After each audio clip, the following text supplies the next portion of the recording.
Buddy, it's Friday night.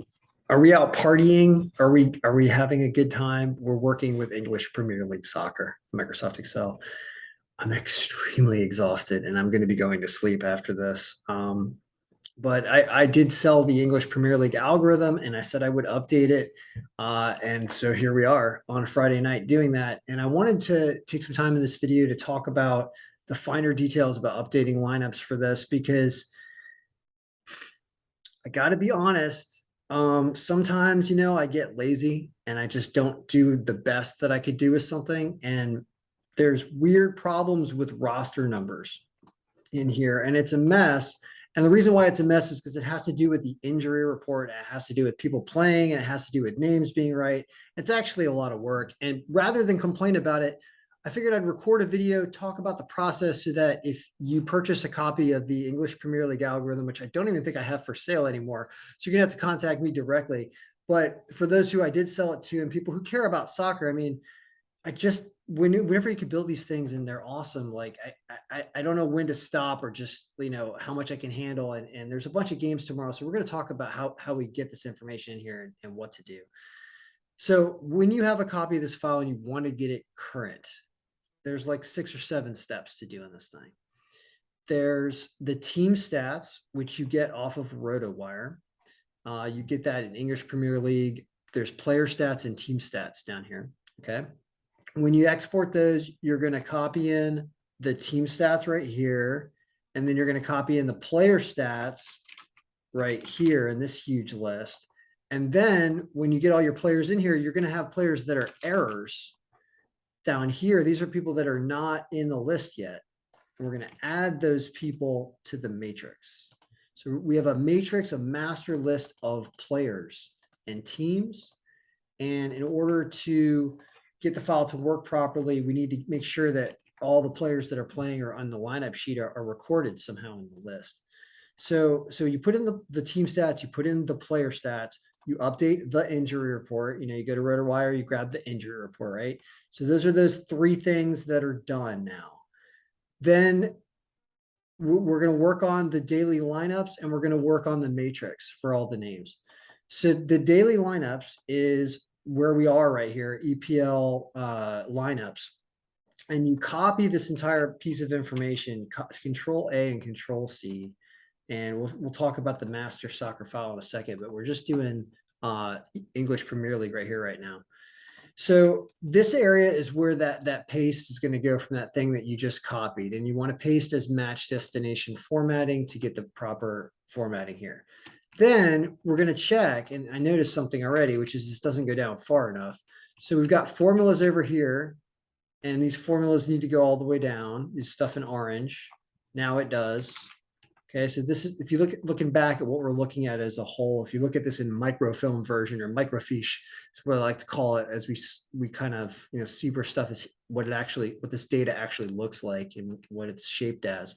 So there's this huge conversion that's converting all those lineups into this pivot table right here. This pivot table then has to be refreshed. We refresh that pivot table, and we're going to look at the bottom, and you can see this pivot table is extending further than our other orange formulas, some other orange formulas that are over here. So we need to make sure that all these formulas go down and everything is symmetrical and everything lines up. That's how we know there's actually stuff that isn't orange, but that still needs to be pasted down, which is the stuff over here. You can see it's actually taking a little while to process because we're doing a lot of work here. So now it looks like it's working. Okay, we have everything here. What we've done is we've done a lookup with all the players' names that are in here. And now what we need to do is we need to figure out where we have errors, and also what team those errors are on. So if you copy this area right here that I just highlighted and you paste it into a new sheet, you end up with a way where you can kind of sort this and see who your newer people are, or people that you need to add to your list. And you do it by putting filters on everything and then sorting A to Z and then sorting A to Z and going to the bottom, and here they are. I know that was really fast what I just did, but this is them. And it's this person's name and this team. I believe this is the team. No, this is their position. I forgot to bring in their team, but this is their name right here. And their names are basically not appearing in the abbreviated name list in the all players matrix. You can see how annoying, how like complicated this really is. We're managing a name player database, an active player database, and the abbreviated name for that player all in the same list so that we can get our file to work properly and so that we can record everyone. So I've just pruned out all the names that needed to be added now to the real matrix here. And now it gets to be kind of an annoying process where I feel like you almost have to go one by one. So what I mean is like, you've got this guy's name, Tuanzebe. You could copy this name and you can go search for the name here. And the person was Axel Rose, right? This person's injured. And probably a lot of those people that we just added to the list are probably injured players, but we still need to add them for when they come back because they have their abbreviated name. And what team do they play for? This person plays for Manchester United, which I believe is MUN is the abbreviation. So we need to go through all the players here and do this. And a couple other things we have to do. We have to resort this thing and then copy all the green and named things because I have a formula. This is complicated. It's annoying. It's complicated. Sorry, guys. It's complicated. Paste this as values because you've just found a bunch of names that you've now got their abbreviated names. This stuff is formulas. Some of these formulas filled themselves in when we just added our list, but some of them didn't because they still can't find the abbreviated name because the person hasn't played in a lineup yet. We still have these people to go to finish in order to get the names fully correct. I'm going to skip over doing that because, I mean, how long is this video going to be, right? But that needs to be done is they need to add their teams and their actual full names. Like this guy's name is probably his full name right here. So we could paste him like here. And if it's highlighted, then it means that we need to get rid of the space at the front of their name. Blank space at the front of the name. It's very annoying. Yeah, this person's already in here. And so they have a different abbreviation hiding somewhere, probably for when they're not injured. Oh, so complicated. I'm sorry. But like basically, if you look at this person's name, you can see all the iterations of their name that we have in the list right here. That's why they should have been pink because they're in here twice. And I hope I'm not cutting off any of this with my face, but this person's name is actually, they got this crazy Spanish name with like 4 names. Guimarães Rodriguez Maura, right? Well, he has 2 separate abbreviations. We're just going to leave it for now. I'm not going to worry about it, but this is just the kind of annoying stuff you got to deal with when it comes to names and a lot of foreign names and names with accents, like we're dealing with punctuations I'm not used to dealing with.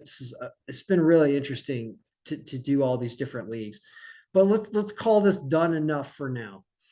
All right. Well, what does that yield when we've just done all the names and all the stats and all the injury report? We didn't even do the odds. The odds I got pasted right here. We could grab the odds from RotoWire. These are old odds from a week ago or something.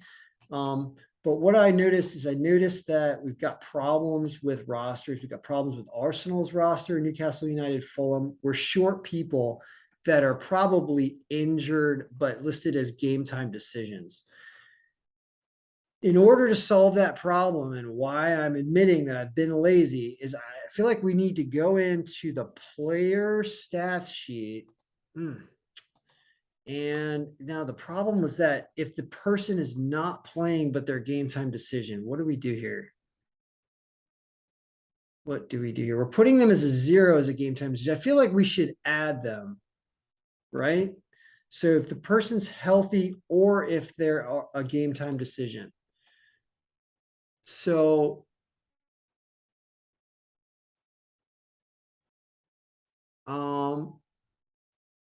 so I guess what we can do is we can add game time decision here. Yeah. So what we'll do is we'll add the game time decision as an option. Okay. So basically I'm adding not only the healthy status, but now also GTD. Yeah, this is why I didn't do it before, because it gets way too many people. You start including people that are not playing. See the problem? See how I just went to 14? I think this is wrong, or I think you gotta go back to this. I don't know what to do. So I'm kind of giving up, and I'm giving up because I haven't sold very many of these, and I have other things to do, and I can't even watch these games. I can watch other leagues and other games, but I can't watch these games, I guess, without paying for it, or I don't know how to watch these games. So so I've kind of lost whatever, but we have a look. So that look is related to 10-1. And this is that look. And that look filters all the way into our master soccer file now. And our master soccer file has all the games on the first that we've recorded, which is, I guess, some 3 Serie A games that it has recorded, which I haven't updated yet, and I don't even know if I'm going to, and the English Premier League games. So let's look in here and let's say, okay, well, we don't have a result yet. We don't know yet. And there's no final score yet. So what it says is it says that I haven't done any regressive testing on any of the variables, and I haven't touched this, I haven't done any of this, but it's saying Arsenal barely beats Tottenham Hotspur 2-1. It says a 1-1 draw between Southampton and Everton. It says 2-0 Brentford over AFC Bournemouth. It says 2-1 Fulham over Newcastle United. And let's look to see if any of these are underdog lines. The draw pays 240 here in this Southampton Everton game. This is reasonable. Odds makers reasonable. Here we have an underdog in Fulham beating Newcastle United. So here's one where the algorithm says this is a clear game of 2-1 Fulham, and they're plus 220. So that's an underdog, but there's only 9 rostered players here. So we've got weird game time decision people, and that may be one reason why our score is potentially not correct. That's an interesting way to look at that. So figuring out these rosters by hand might yield a better result, and I'm just not going to spend the time to do it. I'm sorry, but you could if you purchase the file. I'm not stopping you. I'm trying to help you do that. Liverpool and Brighton Hove Albion 1-1 draw, and that is a plus 425 draw line. And it says it's a 1-1, but Liverpool does beat them, so it could be 2-1 or something like that. But that you see that it says it's still a 1-1 draw in this scoring. 1-1 draw Chelsea and Crystal Palace, and 0-0 draw West Ham United versus Wolverhampton. So these scores are looking low, and I'm sure they probably need work. Well, I don't know, it's soccer. How can scores look low in soccer? But that's what I'm seeing, right? So, but you can see that there's a lot of things. I mean, hey, got 14 players and they still can't put up any points. Like, wow, weird. But that's the basic update. And for those of you interested in this, I'm gonna stop doing this. I want you guys to do it yourselves for those that are interested, because I just it's not on my list of things. Plus, there's World Cup coming up. Like, we'll do work with the soccer file, but it's going to be piecemeal, and I'm not going to be recording every league all the time unless somebody's really forking out a ton of money and paying me to do this. I just don't care. So yeah, I mean, there's a lot of sports going on. There's college basketball, there's NFL, obviously, there's hockey, and I just don't. Yeah, I'll stop complaining. But here's EPL. And I guess here's the Serie A games, which I haven't updated. I need to do that. I wouldn't trust. I mean, you could trust this, but I wouldn't. It says favorite. It's nothing all that interesting anyway. All right, guys. So that's the English Premier League update. For those that subscribed and for those who didn't. And if you want to purchase a copy, I will put this back up and sell the raw file that you're looking at right here. This one. We'll sell a copy of this for like $50. That's fine. And you can start, but it doesn't have the variables and it doesn't have the big thing here. This whole thing is still, I think I put it up for like $500 and nobody's purchased it yet to buy the whole package. That's good. Like, if no one's going to buy it, I'm just not going to update it. Yay. Like, I don't have to work when nobody pays for stuff. So that's good. But the people that paid for English Premier League, I feel like I got to do it for you because it said it would. So, that's the update, guys. Good luck. May all your picks be winning. Oh yeah, by the way, in American football, the algorithm on the Thursday night game, it predicted 27 points for Cincinnati in every scenario, and they scored 27 points. And it actually had the exact score when you figure in the grotesque injury to Tua Tagovailoa, whatever, Tua's bad head injury, even though it looks like he's not paralyzed and recovering as much as he can, which we all like to see, but it's sad still. There's that, and it had 27-15 is the exact score with the injuries. If you pull the other wide receiver out too, he played, but if you pull him out, it got the score exactly. I mean, crazy, right? So we'll see how many of these English Premier League scores we get exactly. On average, you'll get like one or two of these scores exactly right in a 7-game day. You should get at least one exactly right. Anyway, all right. Good luck, everybody. Mel, your picks be winning.